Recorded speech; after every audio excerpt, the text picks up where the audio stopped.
ప్రమాదవశాత్తు అదుపు తప్పి ట్రాక్టర్ బోల్తా పడి వ్యక్తి మృతి, ముగ్గురికి తీవ్ర గాయాలైన సంఘటన మహబూబాద్ జిల్లా కొత్తగూడ మండలం చెరువు ముందు తాండా శివారు అటవీ ప్రాంతంలో ఈ ఘటన చోటు చేసుకుంది. స్థానికులు తెలిపిన వివరాల ప్రకారం కొత్తగూడ మండలంలో వెలుబెల్లి గ్రామానికి చెందిన అయితా లక్ష్మి వ్యవసాయ పనుల నిమిత్తం తన పొలం దగ్గరకు ట్రాక్టర్లో వెళ్తుండగా చెరువు ముందు తాండా శివారు బోడుగుట్ట సమీపంలో ట్రాక్టర్ అదుపు తప్పి బోల్తా పడింది.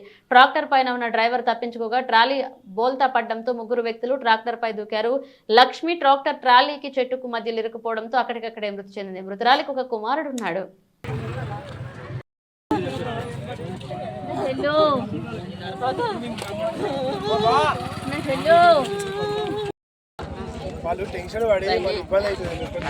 మంచిగానే కూర్చున్నాము. కొద్దిగా బండ మీద చెట్టు ఉన్నది. ఇద్దరు పిల్లలు దుంకిండ్రు వాళ్ళు. ఈ చెట్టు ఉండేటాలకు చెట్టు ఇట్లా అడ్డమైంది. దానికి అటు పడకుండా ఆ చెట్టు సందులో పడి